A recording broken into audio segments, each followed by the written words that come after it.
এই তুই কই, বের হই আয়।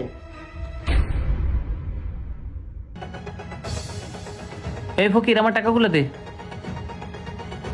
এই নে তোর টাকা, এবার আমার ভাগ দে।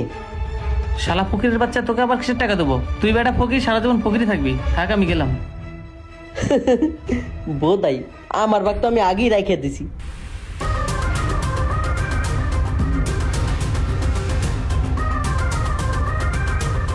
এই জায়গাটা অনেক নিরিবিলি আছে। তাড়াতাড়ি করে কাপড় থেকে টাকাগুলো খুলে পকেটে ভরাই লই। টাকা? আরে ফকিরের বাচ্চা কি আমার টাকাগুলো মেরে দিল? ধরতে পারলে তোর আজকে খবর আছে। আরে ফকির আমার দিকে টাকাগুলো নিয়ে ভাগছে, শালা ফকিরের বাচ্চা। আজকে যদি ফকিরের ধরা পাই, ওর 12টা বাজে ছেড়ে দেবো। আরে কি দেখলাম, ফকির না এটা? ওরে শালা ফকির, তুই আমার টাকা মাইরে এনে সবাই বসে আছো। দাঁড়া, তোর মজা দেখাতেছি। এইরকম প্রতিদিন যদি একটা করে দান মেটটা করতাম, তাহলে তো কয়দিনই কুটিপুটি হয়ে যেতাম। এই আজকে আমারে 2টা বার্গার দাও, 2টা বার্গার খামু। কিরে শালা ফকির, তুই আজকেও ঢুকছিস? তুই তো বাট আগের টাকাই দেস নাই, তুই আইসস আবার 2টা বার্গার খাইতে। ডাহো মুকলেশ ভাই, বেশি অপমান করবা না। আজকে ভরপুর টাকা নিয়েছি, তুমি খালি বার্গার দাও।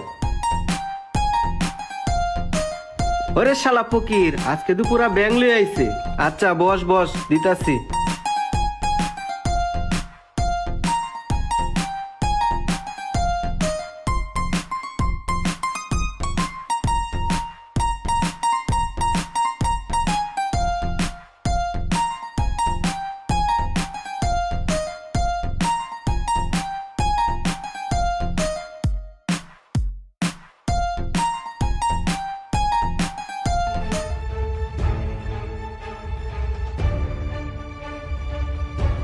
শালার ফকির, এবার বল মজাটা।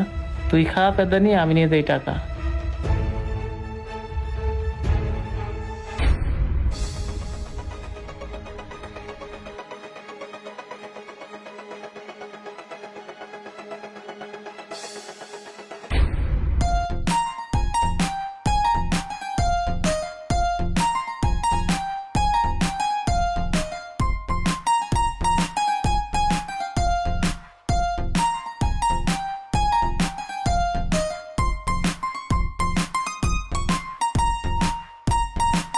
শালার কাছে অনেক টাকা পাই, সুযোগ যেহেতু পাইছি, আজকে সব টাকাই নিয়ে